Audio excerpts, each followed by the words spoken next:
Who'da thunk it? You come to prison, and the first thing that you're going to do is play Simon Says. Is everybody familiar with Simon Says? Now, come on. Obviously, you've never been in prison before. Is everybody familiar with Simon Says? Yes. Thank you. Thank you. Little twist, though. For those that are outside guests, if you're eliminated, you have to spend the night. For our men in blue, if you're eliminated, you still got to spend the night. So let's begin. Simon Says, raise your right hand if you traveled from out of state to attend this TEDx event. Simon Says, look around and see who attended from out of state for this event.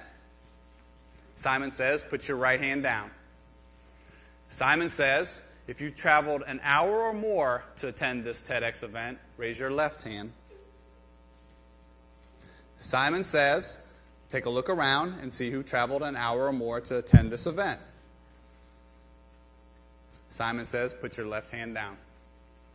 Simon Says, if you're excited about hearing about a life worth living, put both your hands in the air. Okay, put your hands down.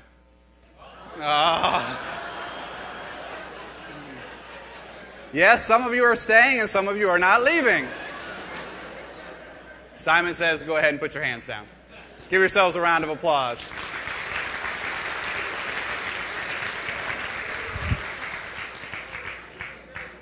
Obviously, somebody comes out and the last thing you think you're going to do is play Simon Says. That should tell you that there's something different about this prison.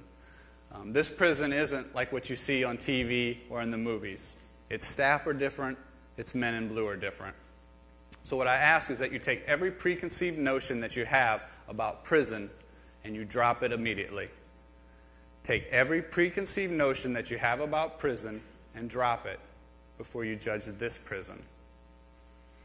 My story begins as a social worker, obviously by education and training. Who else would come out and do Simon Says besides a social worker? Started my career in social work in 1993. Been a social worker since that time.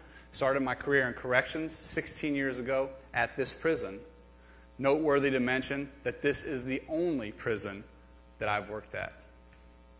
I came into this prison saying I was going to change lives. I was going to be cutting edge. I was going to treat men in blue like human beings. I was going to let them call me Jason. I was going to know something about each and every one of them. Their name, their number, something about their family. Sounds like a social worker, doesn't it? Didn't know if I was allowed to do it. Didn't know if I could do it or how to do it. I just knew I was going to do it. And you know what? I came in saying, if they don't like it, they can fire me. They could fire me. The reality is that the men in these walls have changed my life. And the relationships that I've had with them have changed my life. But that was inside prison. Outside prison, I was a 26-year-old man, single, came from a middle-class family. Mother at that point was a nurse for 26 years. Father, a laborer, mechanic for an equivalent amount of time. Liked the social life, which is the nice version of saying I like to party. Didn't really have a plan. I should say didn't have a life plan. Pretty, by my own accounts, pretty self-centered. Wasn't particularly kind to women, regretfully. Really didn't know where I was going in life. My wife Hillary would typically say, we have an expression, just wasn't a kind human. And I hate using this reference, but a lot of my behavior and conduct could have landed me in prison. Odd, huh? By day, trying to change lives. By night, damaging them. But little did I know that this prison, its staff, and the men in blue would transform my entire life over the last 16 years. I could have never predicted that. I could have never imagined that. Now, I think I'm a pretty kind man. I think I'm a nice human. I have a life plan, and it really is about changing lives. It's about changing lives of every man, person, human being that comes into contact with me inside these walls and outside of these walls. Now, I'm kind to one particular woman, Hillary, my wife. And I think she would call me husband of the year. Well, or at least I would tell her to call me husband of the year. But in all seriousness, what these walls have offered me at this prison, I can never repay.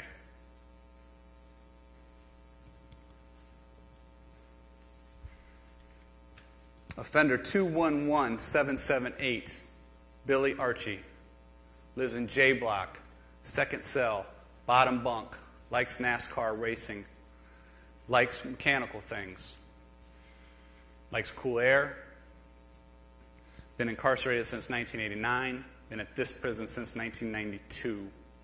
If you talk to Archie, you'll hear one of three things, if not all of these things. You'll hear, I got no family on the streets.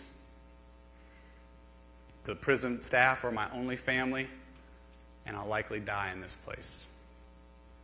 Now, we could treat him as if he was just an inmate. We could not care about his quality of life and who he was as a human being and treat him as an inmate. And when I say we, I mean our staff and the men in blue.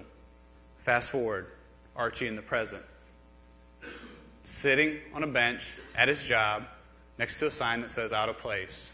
A rule violation, ironically. Yeah. Now, refer back to the we. We could say he broke a rule. We could lock him up in what we call segregation or solitary confinement, but we don't.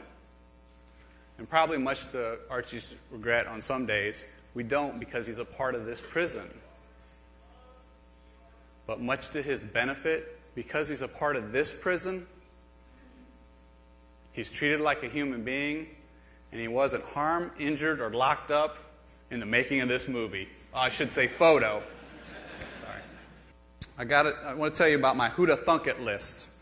A lot of people ask me about my grammar and what that meant and what was the meaning. And really, as working at this prison, I've created a who'da thunk it list. The things that I couldn't imagine would ever go on in a prison. So, first who'da thunk it. That we're the fourth largest population in the entire state of Ohio out of 28 prisons with 2,600 men in blue. But we are fourth from the bottom in prison violence in all those states, in all those facilities. Who'da thunk that we did over 509,000 hours of community service last year. 509,000 hours of community service.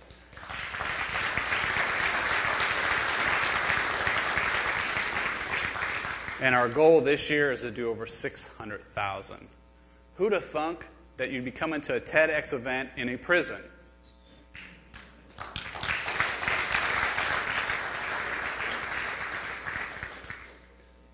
Who'da thunk it that we would have visitors from Moldova, Romania, Saudi Arabia, Great Britain, from all over this world coming to see programming at this prison?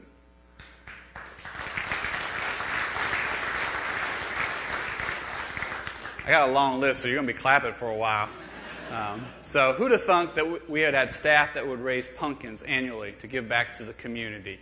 Who'da thunk that we would have a prison ministry theater that annually would host 2 plays, performed, written, designed, hosted by Men in Blue and our staff at Christmas and Easter time? Who'da thunk it that my wife, Hillary, would come into this prison looking for a Scared Straight program? I told her, that stuff doesn't work. You need to come see what we're doing. And later, she would walk out with a husband of the year. Who'da thunk it that we have a staff and Men in Blue that care about being green? And as part of that initiative, this year we will donate over 4,000 pounds of vegetables to the community and those in need.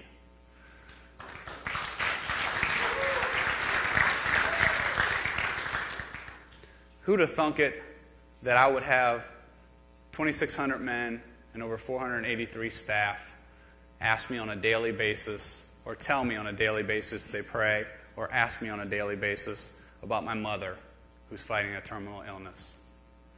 Who'da thunk it because of this prison that I would sit down with my mother and father and have the toughest conversation I've ever had with them in my entire life about wanting to meet my biological father, and that they would give me permission to do so.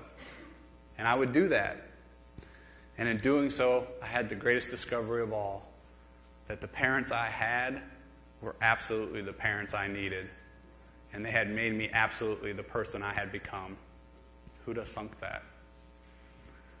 Who'd have thunk, and sometimes this is my hardest one, who'd have thunk that I'd be involved in burying men in a cemetery on our property because they have no family or friends to claim them, or if they have family and friends to claim them, they don't have the financial means to do so. Who'd have thunk that? The relationships that I've had with staff and men in blue have infiltrated my personal life. They have laid a foundation of what I believe is good character in the man you see before you.